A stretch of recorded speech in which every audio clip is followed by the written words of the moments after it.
ang hinungdan nganong magkagubot ang pamilya, ang managtiayon, kinigyong pagpanapaw or pagpangabit. Mao gid nay dako kayong faktor nga muingon dayon ang bana o ang asawa irreparable na gyud ang among kaminyoon. Dili na, wala na'y kapuslanan, patay na ang among kaminyoon kay tuan na siya lain, tuan na siya magpuyo, nagluib na siya. Ana, mo na ang atong solusyon din his kalibutan, ang divorce bill. Okay mo ana? Di mo okay? Saon naman lang na nga tuan naman siya magpuyo uslain. Nanapaw naman. Sa pa may kapuslanan.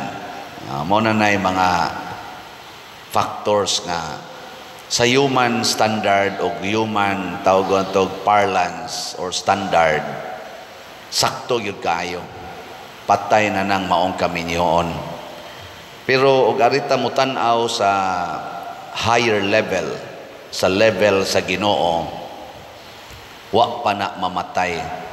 Kay inig humagkasal sa babae o sa lalaki dinhi sa sakramentos kaminyoon, dili naman sila usa kung dili sayop, dili naman sila duha kung dili usa na lang. Nausa na sila kalawas, one flesh ang declaration ni Jesus. You are no longer two but one flesh. Dunay panahon nga ang atong flesh, kini atong lawas, ang pika side ma-stroke, ma-paralyzed. Ma-paralyzed ba? Unsa may mahitabo sa tao nga paralyzed ang pikas lawas, sama sa akong amahan si anhing Papa Sivero, mga 1989 na stroke siya, right side paralyzed. Namatay siya 1995. Nga mao gid na iyang sitwasyon, pika side paralyzed. Unsa may gibuhat sa dili paralyzed nga lawas, wa siya makig-divorce, wa pikasas doktor ang lawas ni Papa aron ibilin ang paralyzed niya, palakton ang katong dili paralyzed. Imagine kuno ninyo, pikason ba? Wa naman ni kapuslanan, ibilin lang nang naangkwa niya, karing na itong papadayonon. Dili kung imong pikason, mamatay ang tibuok lawas. Mao na ang lawas nga lagsik, iyang giantos pagkarga ang iyang lawas nga paralyzed, ang bahin nga paralyzed. Og maunay image sa kaminyoon nga gustos Ginoo nga atong ibutang sa atong huna-huna o kasing-kasing. Ayaw guba ang usa ka lawas. Hinoon, uso naman sa naaros ato, euthanasia, abortion, ano bang wa nagi kaluoy ba nga mopatay og lawas. Di hasta sad ang gitawag og conjugal union or conjugal body. Dali ra natong patyon magina natong real body, kana na bang conjugal tipon ra patyon. Pero hain man na gasugod ang pagpangabit or ang pagpanapaw. Ingon si Jesus, magsugod ay na sa huna-huna. Muna dili ra ang mga minyo mo'y makapanapaw, hasta sad ang mga ulitaw ug dalaga, apil na saning nagwali, ipakapin natong madre. Kaya nga naman, pulos man ta na huna-huna, naman tayo huna-huna, niya pulos man ta doon ay sexual desires. Niya kung pananglitan gani, magtanaw kuno kas usa ka babae, ang laki mo tanaw sa usa ka babae, nunot ang laway nga huna-huna, niya iya na nang i-entertain, nakapanapaw na. Mao na kanang porn nga naaron sa atong social media na as internet, rampant naman kay nastanan, doon na may access diha ang tanang tao nga kamaong mo surf anang internet, purti na yung daghanang nakapanapaw. Kay maghuna-huna naman, glaway. Muna daghan sa kays atong mga batanon karon nakapanapaw, nakahimog premarital sex. Nga naman, tungod gyapon kay ang huna-huna, duna na may pagpanapaw. Gikondisyon na ba? Natod pa ni St. Augustine mantingal ito, actions follow the desire. Ug unsay imong gibutang sa imong hunahuna, mosunod ng imong mga actions. Basta di lang ka paralyzed. Pero paralyzed ang imong lawas, gadako lang imong hunahuna, di mo sunod imong kamot. Pero kung di lang ka paralyzed, mo sunod yun. Oh. Nganong nangatog mamuron nga nagwali ko? Nganong natog man mo ang uban ninyo? Ha? Mata ra ba dayon ay? Nganong nangatog mo? Tungod kay ang inyong mind, why gana nga mo entertain aning explanation, aning wali? Ang inyong ganahan, kanang libak, kanang ganahan mo ana, kanang entertainment ba? Kanang ma-entertain. Ana, kanang bang makapasigas mata, wow, maana ka ba? Pero wali gani niya magsigig hunahuna imong utok magsunod sa unsay gisultis para niya kapoy baron nigingon manindog ana sa dayon pugwat dayon. Pero naset pa ang inyong mind, kinahanglan ko ron magkat-on ko sa Ginoo, magsiga inyong matay, parte ninyong makapa-entertain. Unsa gito akong gisulti? Unsa to'y mahitabo igumagkasal? Ang babae o lalaki, dili na duha, kung dili usa na lang kalawas. Ana. O na siya. Di pwedeng buwagon. Pero doon ay gihisgutan si Jesus, nawa magluib kaniya. Kaning pagluib, broad kay ni siya. Basi gatuo ta nga pagkaminyo, nagluib. Dili rana diha kutob. Usa sad na siya. Dili ka na bang infidelity after wedding? Doon na say infidelity before wedding. Muna ang atong simbahan, mi offer og declaration of nullity.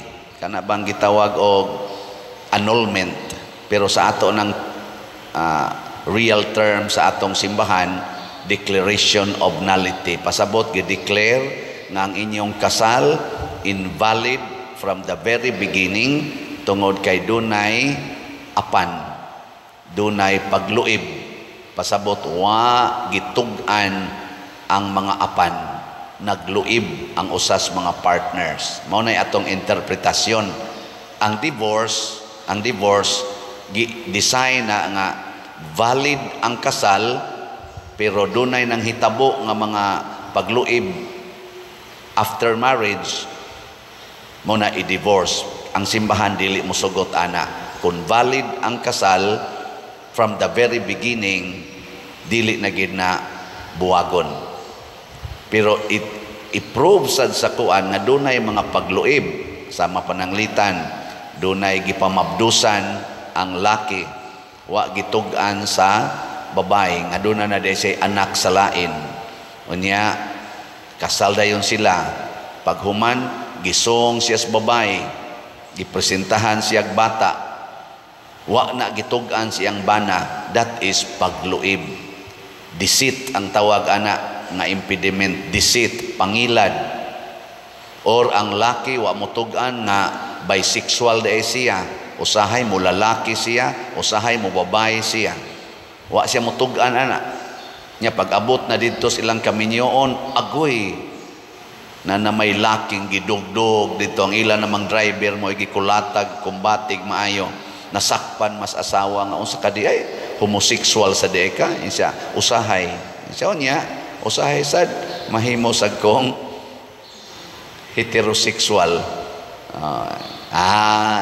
Pagluib na mo na i-declare og nullity. Or wa mo tug-an ang laki nga sige day siyag suyop anang drugs nga iya dayng utok ng word nilang gamiton bangag kana bang dunay depikto unya wa siya na sultihis bana, wa na gidisclose sa iyang pamanhunon or sa iyang asawa, pag-abot na dito nasakpan ng 40 dieng musuyop, nagsugod pa din na before sa ilang marriage, gani pagkaminyo nila gitirahan pag yung duha ka tira aron dili dukaon di maluya,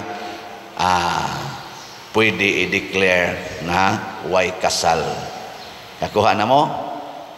Mo na'y pagluib atong gipasabot, gi-translate na sa simbahan sa ana nga pag-translate. Doon ay sobra na po ka mga impediments on marriage nga dili mahimong valid ang kasal sa simbahan nato basta presenting maong mga impediments, mga babag, mga apan nga dili makapahimong dispose sa usa ka party, sa lalaki o sa babae, sa paghimog desisyon nga kanabang itaw na to free consent.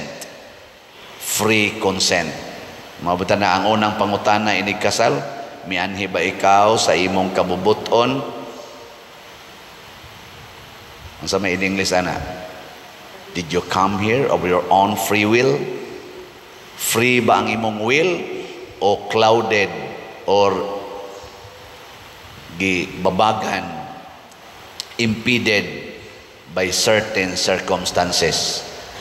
O free, okay. Mabuta to kausa si Pope Francis na issue ana kay ingos Pope Francis, og ato yung istriktohog analyze ang ato mga Catholic marriages karon 90% man dito yang giingon voidable, questionable. Pareha ng buntis na daan. Buntis na ba? O nagminyo? Buntis na. Nabuntis ang lalaki. Nabuntis ang babae. Kanya mo to'y hinungdan na nagminyo sila. Kana siya psychological impediment man na. Sa iyon ra kay na i-check. Pangutana ang babae. Ikaw day, ugwap ka mabuntis, magminyo ka karon yung tuiga, karon yung buwana. Muingon gani siya, dili. Binuang na nakuan siya, napugos siya tungod sa kauwaw, tungod sa kahadlok, fear, shame. Mao nay nakatukmod niya, dili tinuod, free ang iyang consent. Nya mo na mga peligro kayo nga mag-ahat-ahat og minyo tungod lang kay salbaron ang akong pagkabuntis. Inig-abot na ang atos kaminyoon, mag-away na sige, mag-away niya ang laki, mangita naglain kay giluod na snaong sa babae niya, moingon ay sus, wap alang ka mabuntis panwaya ka. Asa ko mga sawa nimo. Sipyat ko nimo ahat sa kog minyo nimo. Ingon-ingon sa ka nga safe ka atong gabhiunan, di man di ay buntis man kang animala ka. Mao na rin lang mga rason. Mga more than 50% or 60% sa ato mga kaso diha sa atong matrimonial tribunal nga ni-apply og declaration of nullity, kana mo ilang rason, napugos kog minyo kay dunay nahitabo namo, nag-inom mi ato, kuyog sa among barkada, nya nangahubog mi, pagmata nako gadog na mi. Ana. Nya di mauwaw man ko, nya pagkasunod buwan wa naman ko tunghae. Ana. Siya gito nakaingon. Pero wa gud mi magkauyab, barkada ra mi. Mga inana ba? Mo na nagminyo mi. Nagpat-session mi dito. Nya pagkauman nagdisco mi, nya wa man ko'y laing kasakyan, iya kong ipaangka sa iyang motor kay manguli ihatod ko, nya napagngan mas makin ang kaning motor, napaong man ang makina, di na mo andar dito sa taliwa gis kasagingan. Dito na lang dito na lang may nagpabuntag sa kasagingan. Maoto ni saha, no, niturok ang saha sa saging, niturok, nagsuka-suka na ko paghuman. O niya, mauwaw man ko, pero wag mi magkauyab, barkada rami. O kana. Ako lang ning hisgutan kay basig laino na tong sa nagluib ang akong bana, may gining divorce, dili na mo mindset sa simbahan. Nakaron unsa may maayong buhato nato to help marriages. Sugdi pagsulbad sa sinugdanan pa lang, paminaw sa Ginoo. Ayaw pataka-takag desisyon, paminaw sa Ginoo. Diri sa unang pagbasa, gikulbaan na kayo si Elias, siya na lang usa nagtago sa langob, ningong Ginoo, paminaw nako, pakig-istorya nako. Ug ang Ginoo wa makig-istorya ni Elias diha sa hangin nga kusog kaayo, wa dihas linog, wa dihas kayo, kaniba mga spectaculars nga mga kahintang sa kinabuhi. Sama anang mabuntis ka, sama anang girape ka, sama anang uyab mo, unya 10 years na mo nga uyab, hadlok na kang mabiyaan sa train, kay 35 years old na ka, gusto na dyo ka magdali-dalig minyo, kay 40 years old na ka, ni amay ni abot, bahalag manuyupay, basta in love lang nako, ahat na lang dyo ko ani, kay sus, kapit patalim na ni, kanaingan ana ba, imo na ng kaugalingon, paminaw sa Ginoo. Kanus aman musulti ang Ginoo, diha sa hilom, peaceful way. Mo nang i-relax usang imong utok.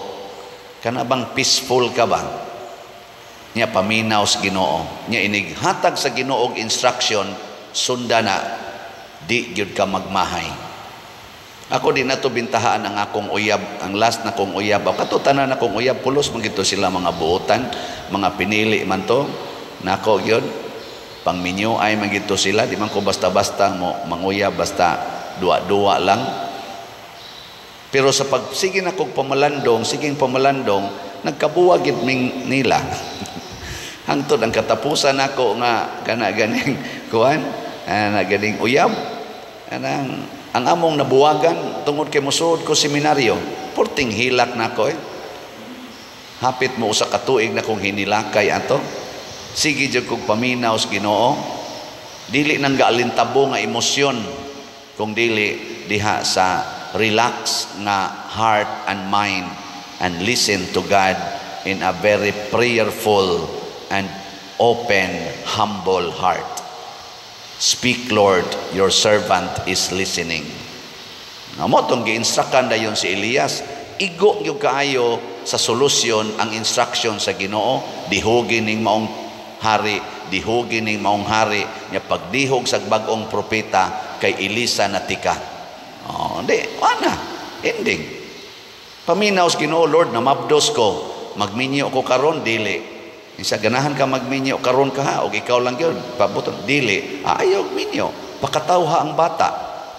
Nya, inikataw nas bata, wa na mo'y mga sexual activity sa imong uyab, naglimpyo na mo sa inyong kasing-kasing, gilikayanan ang inyong mga malaway nga mga buhat, samtang nagmabdos ka, hangtod na taong bata, pagkapinig 1 year, makamintain ba mo sa inyong purity? Makamintain ba mo sa pagpugong sa kaugalingon to conform to the will of God, nga ayaw panapaw, wala na ng adultery, restore your moral virginity, both of you. Nya kung nagkahiusagin mo nga magminyo gid ta, prepared na sad mo na namoy pangwartahan, na namoy panginabuhian, hala, pagpakasal, inig humagkasal, tipon dayon, manghuri na og 12 ka buok ang inyong nasipyat og desisyon na anak. Wa na nay sala, maapil pagkalimpyo ang inyong previous nga sala, og mahimong lunsay, tunhay og balaan ang inyong pagpuyo. Solve the immorality before solving the legality. Kay kung naa gani ang immoral life, bisag asa pa kaibutang mo nang uban karon, tagurhan na ka divorce, kaduhan na naka-divorce, katulo na naka-divorce, nagi uban ug aton tan-awon labi na gid ang ato mga celebrity gisubay-subay man adiha, basta kanapo na nag-ilis-ilis og bana, nag-ilis-ilis og asawa. Wa gyud kakitag sakto ngano man na wa man nila sulbara ang immorality. Ang gisulbad raman ang legality, ang emotional level, dili man ang spiritual level. Mo na sa atong tubag sa Salmo, sa atong tubag, nangandoy ako nga makakita sa imong naong o Ginoo. Unsa may naong sa Ginoo? Holiness. Return to a holy state of life before making final decision, especially marriage. Nya kung minyo na sad mo, balik usa ngadto sa holy state of your life before deciding magbuwag ba kita o dili. Pasabot, patubua usa ang gugma, una paghimog desisyon. Tanawa inig tubo sa gugma, makakita ka nga kani nga sigig kulata nimo, mao ni makapalangit nako. Nya kana sang kasigig kulata nimo kay luod na kay kagnaong, moingon dayon na siya, mao man ni ang the best woman in my life. Daghan kay mga testimonya ni ana, paminamos mga couples for Christ, kanang naa sa mga BLD bukas loob, mga charismatic nato nga mga couples, paminawa na daring kay sila, courageous kay silang paambit sa ilang mga kasinatian nga porting batia nga kun atong tan-awon og wa gyud Ginoo din agyud pwedeng mag-uli sila. Pero tungod kay ilang gipasod ang Ginoo sa ilang kasing-kasing, nanindot ang ilang pagpuyo, wa silang mag-divorce. Unsa may makapanindot, ibutang ang Ginoo, paminawa ang Ginoo, sunda ang Ginoo. Mo nang i-promote na nako bitang ampo alagad antos, triple A na ako'y gitudluan anak karon. Ampo alagad antos, hapit na mo 20 ka tuig, gubot kay ilang pamilya. Karon sige nag-text nako, Father, nangausab na gid ang tanan. Few months pa lang nga nagsige mig ampo, sige mig alagad, sige antos, conscious effort, nangausab ng tanan. Nako, keep it up. Kay napay daghang pagsuway. Balik lang yapon, ampo alagad antos. Di ba? Lingay mong tupad. Ing nasa akong pagampo, murag ang gitudlo sa Ginoo, mamalit gitag slat. Nga naman, kay ang tao sad nga maampuon, generous to the church. Nga naman, the fountain of wisdom and holiness is in the church. Muna kining atong pagpamalit og slat, makalipay. Nya ang mamalit og slat, mahimo sang malipayon, ug ang inyong kaminyoon mahimong hapsay ug tunhay. Kana ako lang nang gisingit kay haron mo makahinumdom nga dili day na lain nga activity ang pagpamalit og slot dinhi kaning atong SBF dag nga tag 500 pesos o kaning atong MMHD nga tag 1,000 pesos. Wa karoy report update kay holiday man atong niaging adlaw. Karon pa to tingal ugma pa ta maka-report. Doon ako'y paminaw sa Ginoo. Actually, mura jud ko gadamgo kay excited na ko nga mo celebrate sa akong 20th anniversary sa akong pagkapari karong June 22. Wa jud ko magtuo mo abot kog 20 ka tuig sa pagkapari because we were ordained June 22, 2004. Nya karong sang June 22, 2024, 20 na mi katuig pagkapari. Lipay mi kay intak paming 11 kabuok. Ako, si Father Mar Balili, Father kanana duha diha sa San Fernando ri, Father Edgar Sondo, Father Morfer Sarsunas, tuwa sa Danao si Father Junjun Almasol, na dias Basak, Father Lito Peralta, tuwa sa Talisay, Father Roger Piloton, niya si Father Mar Balili na sa seminaryo mayor, si Rector na sa Lahog, Father Jojo Aquino, tuwa sa Santa Lucia Asturias, Father Chris Amores, niya tuwa sa Santa Fe, si Father Dave Villasiran, suntong usa. Naasming Glanilla, si Father Roy Bukag. Intak pa mi. Lipay mo? Muna sa atong MMHD kay ako napari man jud ko tungod ni Mama Mary. Mo nang di jud ko kabalibad aning mga mag-fundraising basta para ni Mama Mary o para ni Jesus. So, doon na tayo 20 slot challenge sa MMHD. Hangtod mahurot nagkahalin, 20 slot challenge. Pila man na? 20,000 pesos. Tag 1,000 man per slot sa MMHD. So, ako nang i-launch karong adlaw ang 20 slot challenge sa MMHD, 20,000. Sa inyo nang pagpasalamat sa Ginoo, uban ako o uban namo nga niabot mig 20 years sa pagkapari. Kay guwap ako mapari, wa gid unta tay fundraising atong 2021, 2022 nga nakatukod sa Kapilinya di Fatima. O guwap ako mapari, wa sad siguro ta ka fundraising diri nga nakatukod na ron ani atong simbahan na nasa tay bag-ong kumbento. Nagpasalamat mo ana o wa? 20 slot challenge kay bawo na mo ana.